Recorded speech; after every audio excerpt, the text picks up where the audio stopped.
Je vous présente M. Langevin, le bijoutier Jean de son prénom. Bonjour, comment ça va, Jean? Bonjour, ça va bien? Beau territoire, beau terrain de jeu, on le disait, d'entrée, c'est le cas de le dire, d'entrée de jeu ici, c'est un véritable royaume. Le domaine de la joaillerie, une passion depuis le jeune âge, en fait. Oui, influencé par des personnes, en fin de compte. Un orienteur de polyvalente qui m'a suggéré de visiter une école de joaillerie, bijouterie. OK.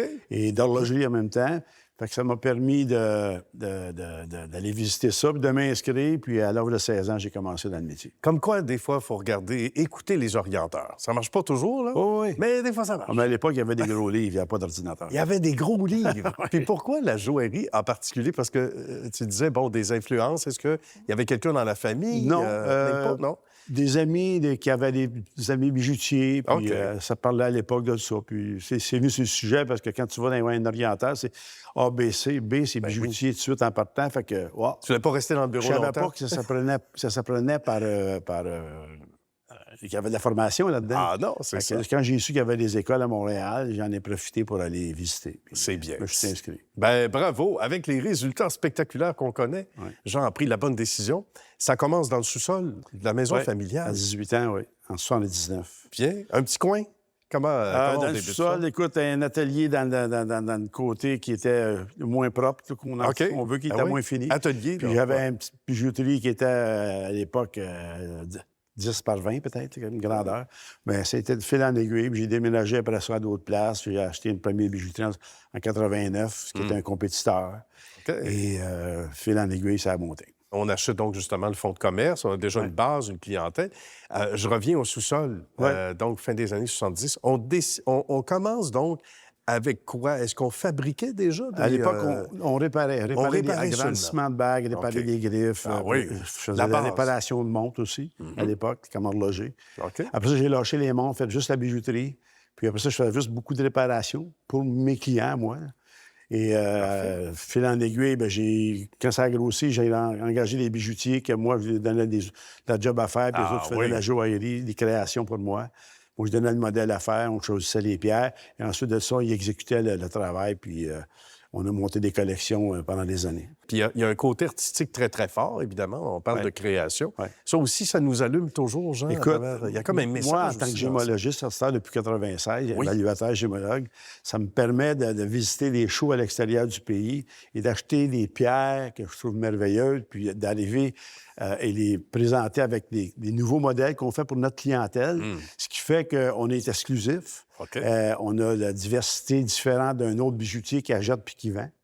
Et ça nous permet en même temps de rester connectés et rester où j'arrive de Tucson, justement, dans l'Arizona. J'ai acheté encore des nouvelles pierres là-bas. Qu'est-ce qu'on y trouve, là? C'est le marché mondial de la pierre. Tout le monde est là. Si tu veux avoir du fun là-dedans, si tu aimes ça, c'est là. Tu t'amuses, c'est une foire.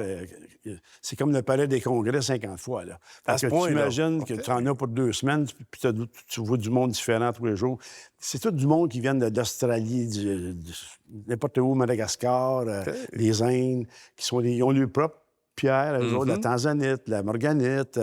Et là, ils nous font des offres. On regarde si on a un marché pour ça. Puis, si on peut fabriquer de quoi d'intéressant pour les clients en même temps. C'est un milieu qui bouge, qui évolue quand même toujours, parce qu'on dit que c'est un des plus vieux métiers, Jean, mais il y a des mises à jour constamment, là. Ça lâche pas. Il y a des nouvelles technologies, c'est pareil pour nous autres en gémologie.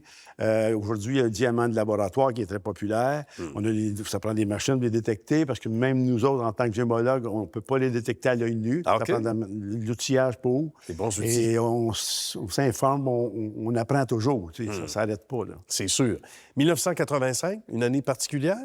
Non, pas vraiment. Pas vraiment? 89? Pas du tout. 89? 85, il se passait rien. 89. Oui, c'est l'achat d'un autre bijouterie qui était le compétiteur de tantôt. Ah oui? Après ça, 96, on rouvre un autre endroit qui était un gars qui a fermé, que j'avais pris l'acquisition au Val-Saint-Jean.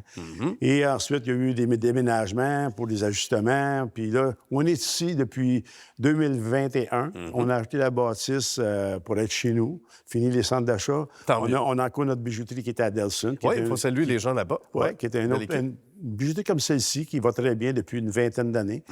Et c'est nos 2 magasins qui nous restent présentement, puis c'est bien pour nous autres. Puis en termes d'espace ici, en pieds carrés approximativement... Ici, on va chercher environ 2000 pieds carrés vendants, plus le bureau administratif en arrière, les ateliers de ce côté-ci, qui sont des joailliers qui sont là. D'accord. C'est le centre de service. Et on a le coin de la gémologie là-bas, qui est un gros secteur pour nous autres en tant qu'évaluateurs. On a Patrick qui s'occupe des évaluations. Puis on a beaucoup de projets pour le futur avec des nouvelles idées. Puis on a même commencé, on a même ouvert un volet achat d'art à travers la province de Québec et l'Ontario. Bon? On a des personnes qui parcourent la province, qui achètent des bijoux, que nous, on recycle. Ou des bijoux qu'on regarde et qu'on remet à neuf, on fait une deuxième vie et qu'on offre à notre clientèle depuis le mois de décembre. On a eu un grand succès parce qu'il y a des bijoux, des fois, qui sont tellement beaux que fondre pour le rebut, c'est de valeur. On essaie de lui donner une deuxième chance et souvent beaucoup moins cher qu'à prix régulier. Et les clients aiment beaucoup le principe.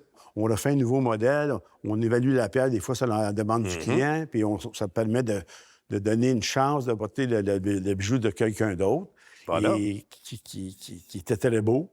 Et puis ça reste un côté émotionnel. Oui, bien justement, une belle petite mise à jour, mais la base de l'âme, en fait, du bijou demeure. Jean, ça a été un grand plaisir. Bravo pour cette magnifique carrière et qu'elle se poursuive longtemps encore. Merci. Salutations à l'équipe. Merci.